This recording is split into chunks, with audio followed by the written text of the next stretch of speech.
Ustaad Bhagat Singh movie review. ఈ మూవీని నిన్నే చూడాలి గైస్, కాకపోతే కుదరలేదు. సరే మూవీ ఎలా ఉందిరా అంటే, మూవీ స్టార్ట్ చేయడం గైస్ కొంచెం బాగా స్టార్ట్ చేస్తారు. మూవీ స్టార్టింగ్ లోనే ఒక పిల్లోడు ఉంటాడు. భగత్ సింగ్ అంటూ, ధర్మం అంటూ, ఫ్రీడమ్ అంటూ కొంచెం బాగుంటది తన క్యారెక్టర్. అలాగే మూవీ స్టార్టింగ్ లో ఒక పంతులు ఉంటాడు గైస్, ఆయన్ని సడన్ గా సీఎం చేస్తారు. అంటే ఒక చిన్న గ్రామంలో ఉన్నాడు, డైరెక్ట్ గా సీఎం అయిపోతాడు. నాకైతే బుర్రపాడు గైస్ ఆ సీన్ చూడగానే, ఏంట్రా ఎలా ఇంద్రా అనుకున్నా నేను. సరే దీన్ని వదిలేద్దాం మామ, పవన్ కళ్యాణ్ గారి ఎంట్రీ ఉంటది. నాకైతే లిటరలీ నవ్వు వచ్చింది. అసలుకి అంత హైప్ లో ఎంట్రీ అవసరం లేదు. అక్కడ ఏదో సీన్ పెట్టాలి, అక్కడ మొత్తం బీభత్సం చెయ్యాలి అన్నట్టుగా ఏదో ఒక సీన్ పెట్టారు గైస్. ఏంటంటే ఒక పోలీస్ స్టేషన్ లో ఫైట్ అవుద్ది అనమాట. అక్కడ బట్టలు ఇప్పేస్తారు గంజాయి కోసం. పర్ఫెక్ట్ గా చెప్పాలంటే గంజాయి కోసం ఒక సీన్ అవుద్ది. అక్కడ సీన్ ఏమన్నా స్టోరీ సంబంధించా అంటే కాదు. అసలుకి ఆ గంజాయి న్యూసే ఫేక్ అంట. మరి విలన్ ఎలా నమ్మాడో ఏమో నాకు అర్థం కాలేదు. మరి అసలుకి ఎంట్రీ ఇలా ఎవడే అనవసరంగా ఏదో పెట్టాలని పెట్టారు అంతే. దీని తర్వాత రాశి కన్నా వస్తది, బ్రేకప్ అంటూ మూవీ స్టోరీ లాగుతారు మామ. లిటరల్లీ పిచ్చ అంటే పిచ్చ లాగుతారు. అసలుకి ఆ రాశి కన్నా ఎందుకు వచ్చింది,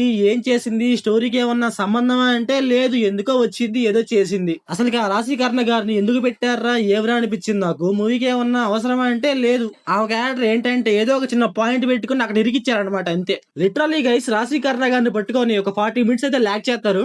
దీని తర్వాత ఒక సాంగ్ వస్తది, అడిగి మరీ కొట్టించుకోవడం అంటే ఇదేనేమో. మరి అక్కడేమో పవన్ కళ్యాణ్ గారు నేను డాన్స్ వెయ్యన్రా అంటే, కొంతమంది ఏమో వెయ్యాలి సార్ అంటారు. సరే డాన్స్ వేసాడు, ఆ సాంగ్ లో స్టెప్స్, ఆ సాంగ్ ఏమన్నా బాగున్నాయా అంటే అక్కడ మరీ అంతే ఉండదు. అసలుకి ఆ సాంగ్ లో నాకైతే డాన్స్ వేసినట్టే అనిపించలేదు గైస్. సెకండ్ హాఫ్ లో ఒక సాంగ్ ఉంటుంది దేక్లేంగా సాలా అనేసి, ఆ సాంగ్ కొంచెం బాగుంటుంది గైస్. ఆ సాంగ్ లో డాన్స్ కావచ్చు, స్టెప్స్ కావచ్చు, అక్కడ స్టైల్ కావచ్చు, క్రేజీ ఉంటది. ఆ సాంగ్ కొంచెం బాగుంటది. కానీ ఫస్ట్ హాఫ్ లో సాంగ్ ఏంటంటే నాకైతే ఇరికిచ్చినట్టు అనిపించింది గైస్. ఇంకొకటి ఏంటంటే ఇంటర్వ్యూ దగ్గర ఒక ట్విస్ట్ ఇస్తారు గైస్. ఆ ట్విస్ట్ అయితే కొంచెం బాగుంది, సరే ఓకే అనుకుందాం. ఆ ఇంటర్వ్యూ దగ్గరే మన హీరోకి ఏదో ఫ్లాష్ బ్యాక్ స్టోరీ ఉందనేసి ఒక చిన్న నవ్వేస్తాడు గైస్ మన పవన్ కళ్యాణ్ గారు. నాకైతే లిటరల్లీ గైస్ పిచ్చ అంటే పిచ్చ నవ్వొచ్చింది. అలాగే హీరోని చూసి ఇతనికి ఏదో ఫ్లాష్ బ్యాక్ స్టోరీ ఉందిరా అనేసి ఒకటి భయపడతాడు మామ. ఆ సీన్ చూడాలి, నాకైతే పిచ్చ అంటే పిచ్చ నవ్వొచ్చింది లిటరల్లీ.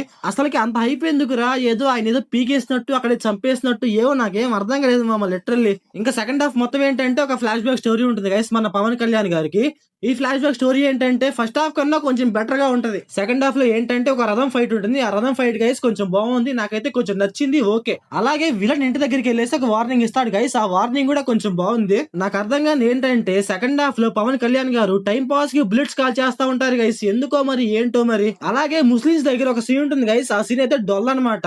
ఒక సీన్ చూస్తుంటే మనకైతే నమ్మసక్యంగా ఉండాలి, అరే వచ్చాడ్రా హీరో వచ్చాడ్రా చేస్తున్నాడ్రా అనిపించాలి.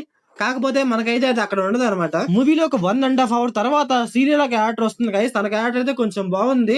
మూవీలో చాలా అంటే చాలా తక్కువ సేపు ఉంటుంది, కాకపోతే ఉన్నంత సేపు అయితే కొంచెం బాగుంటుంది తన క్యారెక్టర్ ఏంటంటే కొంచెం క్యూట్ గా, కొంచెం బ్యూటిఫుల్ గా ఉంటుంది. 1 or 2 scenes లో కొంచెం ఓవర్ గా ఉన్నా సరే పర్లేదు అనమాట, బాగానే ఉంటుంది తన క్యారెక్టర్. అలాగే సెకండ్ హాఫ్ లో ఒక ఓల్డ్ సాంగ్ వస్తుంది, ఆ సాంగ్ కూడా మామ కొంచెం బాగుంది. అక్కడ సీన్ అయితే కొంచెం బాగుంటుంది అనుకోండి. అసలు మూవీలో విలన్ క్యారెక్టర్ గైస్ నాకైతే అసలు అంటే అసలు నచ్చలేదు మామ, లిటరలీ బొక్క. అసలు ఒక ఫైట్ చేయరు, ఒక రివెంజ్ ఉండదు, ఎవరినన్నా కొడుతున్నట్టు చూపించరు, ఏం చూపించారు గైస్. ఏమైనా అంటే మన హీరో మీద ఒక 10 మందిని పంపిస్తారు, ఆ 10 మందిని మన హీరో కొట్టేస్తాడు, అంతే సింపుల్. అక్కడ ఏం ఉండదు అనమాట. ఇంకా మూవీలో విలన్ క్యారెక్టర్ కొంచెం బాగా రాసుకుంటే మూవీకి అయితే కొంచెం డెప్త్ ఉండేది గైస్. సెకండ్ హాఫ్ లో ఏంటంటే ఒక అమ్మాయిని ఒక రేప్ చేస్తాడు, ఆ రేప్ చేసిన ఏదో సింపుల్ గా చంపేస్తాడు మామ. మనకి అక్కడ ఏంటంటే చంపాలరా, గట్టి కొట్టి చంపాలరా అనిపిస్తుంది. కాకపోతే అక్కడ ఏంటంటే చాలా అంటే చాలా సింపుల్ గా చంపేస్తారు. అంటే మనం కొన్ని సీన్స్ ఇలా అవ్వాలరా అనుకుంటాం, అది అవ్వకుండా ఏది పడితే అది అవుతా ఉంటుంది అనమాట. ఇంకా మూవీలో క్లైమాక్స్ గైస్, ఈ మూవీ క్లైమాక్స్ ఈ మూవీ కాదనమాట, ఓజీ మూవీ క్లైమాక్స్ వచ్చేసి ఈ మూవీలో పెట్టేశారు వీళ్ళు. ఈ మూవీలో ఏంటంటే మన హీరో కొంచెం అగ్రెసివ్ గా గన్ను కాలుస్తూ ఉంటాడు గైస్. లిటరల్లీ అదే సీన్ ఓజీలో కూడా ఉంటుంది మామ, డిట్టో. నాకు మూవీలో క్లైమాక్స్ గైస్ నాకైతే వర్తిట్టే అనిపించలేదు, అసలు ఎందుకు పెట్టారు ఈ క్లైమాక్స్ అనిపించింది నాకు. అలాగే క్లైమాక్స్ లో గన్ను కాలుస్తా ఉంటే అక్కడ సీజీ కూడా అంతగా ఏం బాగలేదు గైస్, నాకైతే ఏదో యావరేజ్ అనిపించింది అక్కడ సీజీ అనమాట. ఆ బుల్లెట్స్ పోతుంటే పర్ఫెక్ట్ గా లేదు అక్కడ. ఇంకా ఈ మూవీ స్టోరీ లైన్ ఏంటంటే మూవీ స్టార్టింగ్ లోనే కొంతమందిని చంపేస్తా ఉంటారు. అసలు ఎందుకు చంపేస్తున్నారు, దానికి మన హీరోకి ఏం సంబంధం, అప్పుడు ఏం జరిగింది అని మన మూవీలో చూస్తాం. ఇంకా ఈ మూవీ ఫ్యామిలీ వాచబుల్ అంటే ఎస్ గైస్ వాచబులే. కాకపోతే ఏంటంటే సెకండ్ హాఫ్ లో ఒక చిన్న రేపు ఉంటుంది అని చెప్పాను కదా, అక్కడే కొంచెం డిస్టర్బ్ చేయొచ్చు అంతే. ఇంకా మూవీలో ఫస్ట్ హాఫ్ అయితే నాకైతే డొల్ అనిపించింది గైస్, సెకండ్ హాఫ్ కొంచెం ఓకే అనిపించింది. క్లైమాక్స్ అయితే మళ్ళీ నచ్చలేదు. ఇంకా మూవీలో డైరెక్షన్, విజువల్స్ ఇవన్నీ పర్లేదు గైస్, బాగానే ఉన్నాయి.